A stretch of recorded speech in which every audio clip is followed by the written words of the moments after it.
Chocolate. That's right. You knew it was coming. It is the most delicious, magical, and sensual of all foods. It is one of the only foods that can create love at first bite. Yet so many people have a hang-up around chocolate. They consider it a guilty pleasure, a sinful treat, but it doesn't have to be that way. You could add chocolate to your health strategy, not feel guilty, or have to go without. You can even eat it for breakfast. I've been seeking the wonderful pleasures of chocolate since that day I got an allowance. As a kid, my second home was down the street at the corner store where you'd find me buying 5-cent candies and chocolate bars. However, if you'd met me in my 20s, the same candy-loving kid became really extreme about food and nutrition. I wouldn't let anything processed or refined pass my lips. Everything I ate had to be handmade, homemade, from scratch. I didn't even eat out at restaurants. I didn't eat anything out of a box. Nothing out of a package. Well, except for one thing. Chocolate. You didn't think I'd actually give that up, do you? I couldn't live without it. I just never admitted it. There I was, a holier-than-thou, food Puritan, where I don't eat white sugar, but I eat candy bars. I mean, they're organic, of course.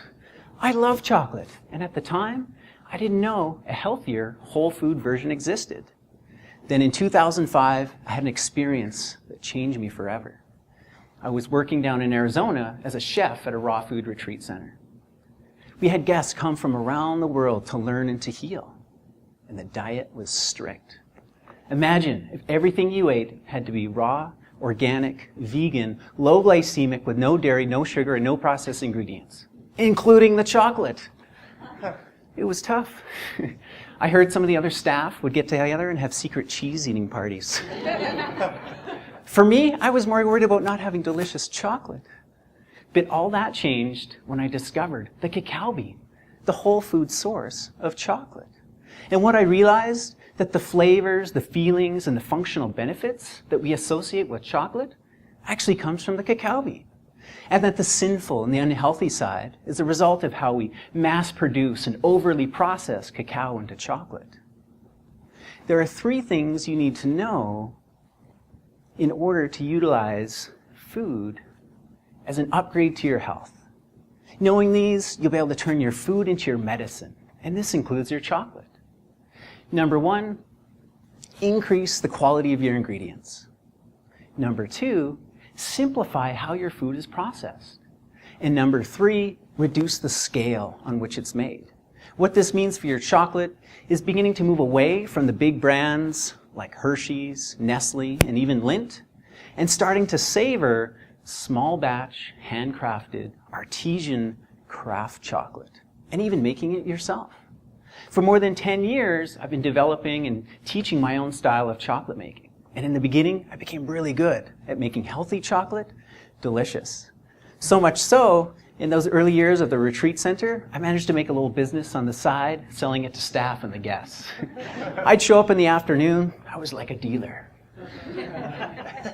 And for a time, I got the nickname Dr. Cacao. It's because I used chocolate as a delivery system for herbal medicines and nutrient density. And you can too. Cacao is a superfood. And when you spend the 30 seconds it takes to make chocolate from scratch, you get to customize it to your own desires. You can make it as light or as dark as you want. You can add in your choice of sweetener, as well as any kind of superfood. It's kind of like being your own Willy Wonka and chocolate alchemist. In learning this skill, you'll be able to create the tastiest, healthiest, most enjoyable chocolate you've ever had and at any time. Whether making it for your friends, family, or colleagues, you'll be everyone's hero after only just one bite.